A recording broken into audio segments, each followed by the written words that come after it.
America जो कर रहा है वो एक डराने की नीति से के साथ में काम कर रहा है। इंडिया के व्यापारी डरने वाले नहीं है। आज मार्केट को क्या चाहिए? अच्छा प्रोडक्ट, लो वैल्यू कॉस्ट। उसके लिए यहाँ पे हम क्या कर सकते हैं? उसको compete करके आज वियतनाम है, बांग्लादेश है, चाइना अगर प्रोडक्शन कर रहे हैं तो हम उनको सप्लाई कर सकते हैं ना। आज 90% सप्लाई सूरत से होती है। अगर इस तरीके से दबाव की बात की जाएगी तो दबाव से तो कभी ना व्यापार हुआ है, ना कभी सूरतियों ने किया है। भारत का जो कपड़ा व्यापारी है वो ऑलरेडी इतना मजबूत है कि वो कहीं पे भी अपना मार्केट ढूंढ सकता है। देखिए, अगर ये टेरिफ 25% अगर रहता है 7 तारीख के 7 दिन के बाद भी, तो हमें कई विकल्प देखने पड़ेंगे। वर्तमान की अगर मैं बात करने जाऊं तो वर्तमान में जो भी हम एक्सपोर्ट करते हैं टेक्सटाइल, वो टेक्सटाइल एक्सपोर्ट में करीबन 35% जो व्यापार है वो हम यूएस के साथ करते हैं। तो उसको हमको मेकअप करने के लिए हाल फिलहाल जैसे यूके के साथ में फ्री ट्रेड एग्रीमेंट हुआ है, तो वहाँ व्यापार हमारा बढ़ेगा। वैसे ही अन्य कंट्रीज है जैसे यूरोपियन कंट्रीज है, साउथ अफ्रीका है, गल्फ कंट्रीज है, अगर उनके साथ हमारा फ्री ट्रेड एग्रीमेंट होता है तो स्वाभाविक है हमारा व्यापार बढ़ेगा। हाँ, हाल फिलहाल जो यूएस के साथ जो व्यापार हो रहा है उसका मेकअप होने में थोड़ा टाइम लगेगा, लेकिन हमारा व्यापार बढ़ेगा। देखिए, अमेरिका ने जैसे ही बोला 25% टैरिफ 1 तारीख से लगेगा, और उन्हें 7 दिन की छूट दी, वहीं से लग रहा है अमेरिका जो कर रहा है वो एक डराने की नीति से के साथ में काम कर रहा है। अमेरिका खुद को मालूम है कि जो भी कपड़ा अगर हम टैरिफ बढ़ाएंगे तो उनके ही वहाँ के जो रहने वाले हैं उनको महंगा पड़ेगा, और उसके बिना वो रह नहीं पाएंगे। जो चीज़ लेनी है उनको लेनी पड़ेगी, ठीक है, मात्रा थोड़ी कम हो जाएगी। तो मुझे नहीं लगता है कि अमेरिका इस पे कायम रहेगा। शायद हो सकता है इसमें भी चेंज आएगा, अगर चेंज नहीं भी आता है तो सूरत के व्यापारी क्या इंडिया के व्यापारी डरने वाले नहीं है।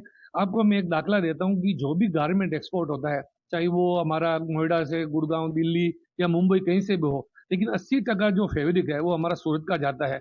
लेकिन हमें कतई कोई टेंशन नहीं है, क्योंकि हमें अन्य कंट्रीज है वहां पे हम विकल्प ढूंढेंगे। डोमेस्टिक में हमें हमारी सेल कैसे बनानी है वो विकल्प ढूंढेंगे। हाँ, उसमें जरूर समय लगेगा, लेकिन हम मेकअप कर लेंगे। इसमें डरने की भी कोई जरूरत नहीं है। आने वाले समय में सरकार हमारे साथ है और कहीं ना कहीं हम मेकअप कर लेंगे।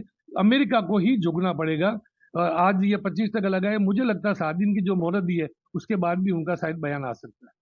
देखिए सर, 25% टैरिफ जो ट्रम्प सरकार लगाना कोशिश कर रही है हमारे ऊपर, वो अभी चर्चा में है। प्लस इसके और ऑप्शन सरकार को भी पैरेलली ढूंढने चाहिए। सरकार ऐसा कोई काम करे, ऐसी कोई पॉलिसीज लाए जिससे, या सब्सिडाइज करे जिससे हमारी मैन्युफैक्चरिंग कॉस्ट कम आए। उस कॉस्ट के ऊपर हमारी 35% सप्लाई आज के समय में यूएस के अंदर एक्सपोर्ट्स के रूप में है। आज अगर उस कॉस्ट को कम लाके और वो सप्लाई मेंटेन किया जाए, प्लस ऑल्टरनेटिव मार्केट ढूंढे जाए, यूरोपियन है, अफ्रीकन है, जहाँ पे चाइना, वियतनाम एंटर कर रहे हैं धीरे धीरे, उनसे और कम्पीट किया जाए, तो डायरेक्टली इनडायरेक्टली अगर वो बेसिक जो लोकल व्यापारी हैं यहाँ के, उनको सपोर्ट करें, सब्सिडाइज करें, कॉस्टिंग कम लाने की कोशिश करें, या हमें इस तरीके से मदद करें टैक्सेस में या और किसी तरीके से अपग्रेडेशन में, तो कॉस्टिंग कम आएगी, ऑटोमेटिकली हम वहाँ पे भी व्यापार मेंटेन कर पाएंगे, और साथ में ऑल्टरनेटिव मार्केट्स हमें प्रोवाइड करें जहाँ पे हम अपनी सप्लाईज और बढ़ा पाए। तो इसको हम एज एन अपॉर्चुनिटी भी ले सकते हैं कि भाई ऐसा कोई एक हमारे पास आज जो डिफिकल्टी आई है उसको हम एज एन अपॉर्चुनिटी लेके यहाँ पे हम उसको किस तरीके से निवारण कर सके, उसके ऊपर सरकार को हमारे साथ मिलकर काम करना चाहिए। दूसरे तीन देशों में व्यापार करें सर, यूरोपियन कंट्रीज है, अफ्रीकन है, एशियंस है, और बहुत सारी कंट्रीज हैं जहाँ पे हम कम्पीट कर सकते हैं। आज मार्केट को क्या चाहिए?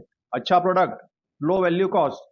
उसके लिए यहाँ पे हम क्या कर सकते हैं? उसको कम्पीट करके आज वियतनाम है, बांग्लादेश है, चाइना अगर प्रोडक्शन कर रहे हैं तो हम उनको सप्लाई कर सकते हैं ना।